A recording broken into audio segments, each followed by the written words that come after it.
Om te solliciteren heb je vaak een cv of een brief nodig. Maar voordat je dat hebt gemaakt, is het belangrijk om na te denken over een aantal vragen.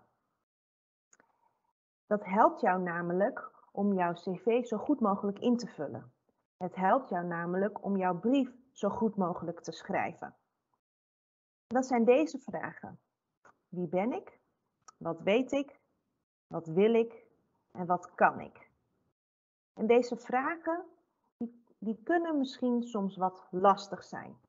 En daarom is het goed om daarover te blijven nadenken.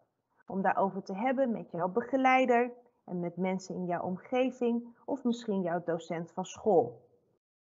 Het is niet erg als je nog niet meteen de antwoorden weet. Dus neem ook je tijd om daar goed over na te denken. Laten we ze allemaal even één voor één langs gaan. Wie ben ik? Vaak wordt ook in een brief of straks in een sollicitatiegesprek ook gevraagd: wie ben jij? Welke persoonlijke eigenschappen heb jij? Ben jij iemand die heel erg ervan houdt om onder de mensen te zijn? Veel samen te werken met collega's? Of ben jij iemand die liever individueel werkt? Die het prettig vindt om zelf dingen aan te pakken? Dat is allemaal oké. Maar het is wel belangrijk om te weten wie jij bent. Wat jij leuk vindt. Waar jij energie van krijgt. Waar jij niet over kan ophouden met praten. Waar jij blij van wordt. Dat zijn allemaal vragen die je jezelf kunt stellen en daar een antwoord op probeert te vinden. In een naslagwerk hebben we heel veel van die vragen, dus neem ze rustig door en bedenk bij elke vraag een antwoord. En nogmaals, als je het niet weet, vraag het aan jouw vrienden, vraag het aan familie, mensen die jou misschien beter kennen.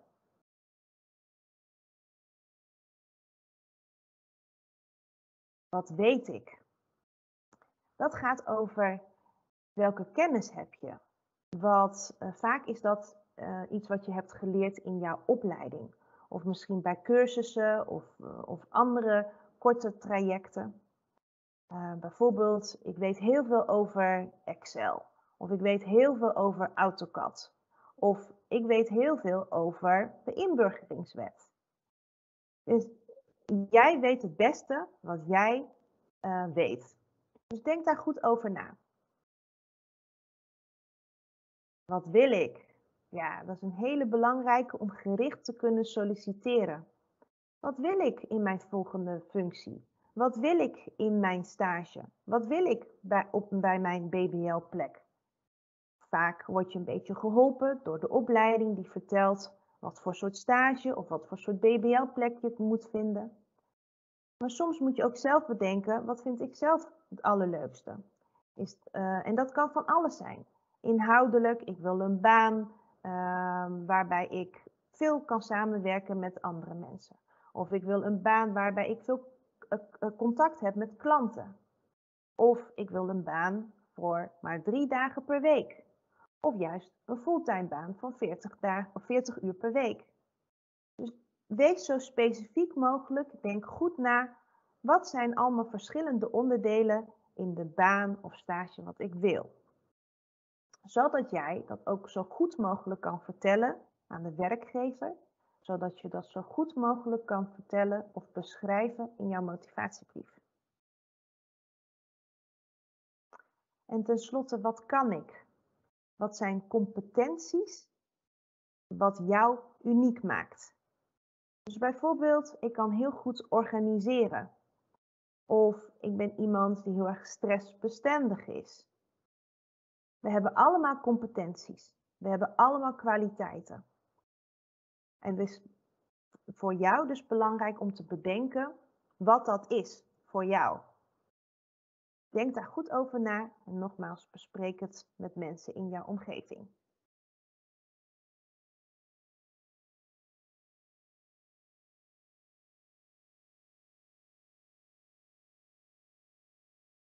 Je hebt een leuke vacature gevonden via internet, via de UAF vacature nieuwsbrief, via jouw trajectbegeleider of via jouw vrienden. Heel leuk. En nu moet jij gaan solliciteren. En daarbij wordt gevraagd naar een motivatiebrief. Soms wordt het ook een sollicitatiebrief genoemd. En deze twee woorden betekenen eigenlijk hetzelfde. Een motivatiebrief is heel belangrijk. Naast jouw cv geeft de brief ook een indruk van jou aan de werkgever. Dus zorg ervoor dat het een goede weergave is van wie jij bent, wat je kan, wat je wil en wat je weet. We gaan nu de brieven goed bekijken en per stuk gaan we samen kijken wat wel of wat niet goed is. Je ziet hier aan de linkerkant een brief die nog verbeterd moet worden. Daar staan nog wat spelfouten in. Het is nog niet helemaal goed gemotiveerd. Ja, het kan gewoon allemaal wat beter. En aan de rechterkant zien we een brief die verbeterd is en een stuk overtuigender is. En ook de werkgever enthousiast maakt over wie jij bent en ervoor zorgt dat jouw kans groter is om uitgenodigd te worden. Het is belangrijk om ook te onthouden wat belangrijk is bij het schrijven van een brief. Tegenwoordig schrijven we een brief op de computer en sturen we dat ook per e-mail. En omdat je het op de computer schrijft, kan je makkelijk gebruik maken van bijvoorbeeld Word, die jou helpt om spelfouten te herkennen en die eventueel aan te passen. Zoals beginnen, dat moet met dubbel N, of structuur met dubbel U. Dus zorg ervoor dat als je een brief maakt, dat het in de Nederlandse taal is ingesteld, zodat het jou helpt om fouten te herkennen. En daarnaast zorg er ook voor dat je gebruik maakt van 1 lettertype en 1 lettergrootte. In deze brief is dat al heel goed gedaan. We gaan nu per onderdeel bekijken wat de belangrijkste tips zijn. De introductie, het begin van jouw brief. De aanhef. Een brief, maakt niet uit naar welk bedrijf je het schrijft, een informeel of een klein bedrijf of een heel groot internationaal bedrijf. Onze tip is dat je het wel formeel en professioneel houdt. Dus begin niet met hallo mevrouw Nina. Maar als het kan, geachte mevrouw en dan de achternaam van de persoon die in de vacaturetekst staat. Vaak staat daar namelijk een naam bij. Als dat er niet bij staat, dan kan je gebruik maken van geachte heer-mevrouw. In de introductie vertel je ook waarom je deze brief schrijft. Waar je de vacature hebt gevonden bijvoorbeeld en waarom je zo enthousiast bent geworden. Dit stukje hoeft niet heel uitgebreid en lang, maar 2 of 3 zinnen. Dat is wel voldoende om te vertellen waarom je deze brief schrijft.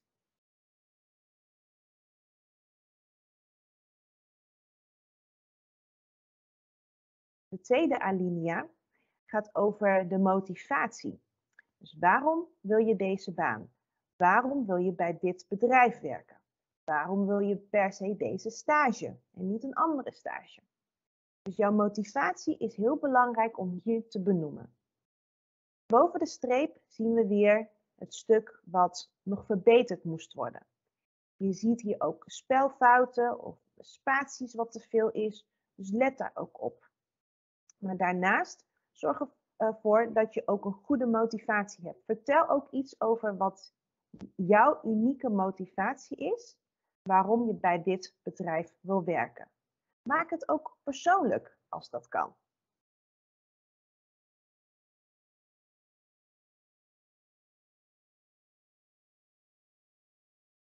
De volgende alinea gaat over jouw geschiktheid.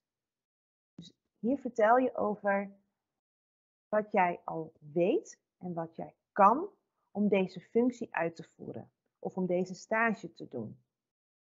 En daarbij kan je dan denken aan dingen die je hebt geleerd in jouw opleiding of bij cursussen of wat jij hebt geleerd in jouw werkervaring of vrijwilligerswerk als je dat hebt gedaan.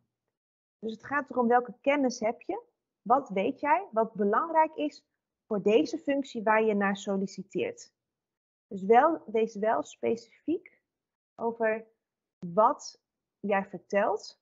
Want het moet alleen belangrijke punten zijn die belangrijk zijn voor deze functie of voor deze stage.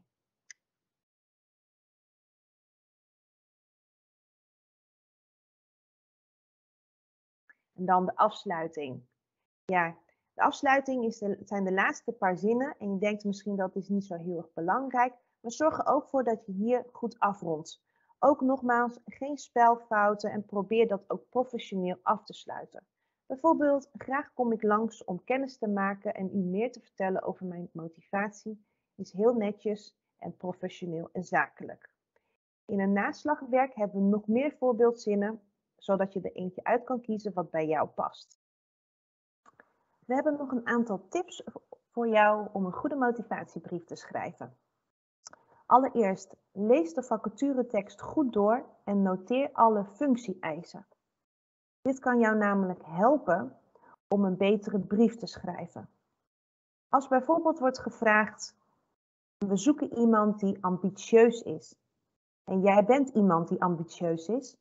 Schrijf dit dan ook op in jouw brief. Dus de vacaturetekst is voor jou een hele goede bron om jouw brief zo goed mogelijk te maken. Tweede punt, maak je brief geen herhaling van jouw cv. Een cv is heel belangrijk. Het geeft je eerste indruk. En in jouw brief beschrijf je uitgebreid wie jij bent, wat je kan, wat je wil. Natuurlijk mag je wel iets vertellen over jouw werkervaring, wat ook in jouw cv staat. Maar zorg ervoor dat jouw brief niet een volledige herhaling is. Derde punt is, gebruik één lettertype. Het liefst hetzelfde als op jouw cv. Let erop dat de lettertype goed en duidelijk leesbaar is en ook de lettergrootte. Maak de brief dan ook niet langer dan 1 pagina. Een werkgever of een recruiter die heeft niet zoveel tijd om alle cv's en brieven te bekijken. Dus zorg ervoor dat jouw brief maximaal 1 pagina is. Laat de brief ook altijd lezen aan iemand anders voordat je deze verstuurt. Bijvoorbeeld door jouw begeleider. Dat kan ook zijn een docent of jouw taalmaatje of een goede vriend of vriendin. Iemand anders kan misschien jou toch nog wat tips geven, waardoor jouw brief nog iets beter wordt. Een sollicitatiebrief tegenwoordig is nooit meer handgeschreven, maar getypt via de computer. En je verstuurt het ook vaak per e-mail of via een website en niet meer per post. En omdat je het op de computer doet, kan een programma zoals Word jou ook helpen met het voorkomen van taal- of typfouten. Dus zorg ervoor dat jouw taal op Nederlandse taal is ingesteld, zodat het systeem voor jou spelfouten kan herkennen en dat je die eruit kan halen. Heel veel succes!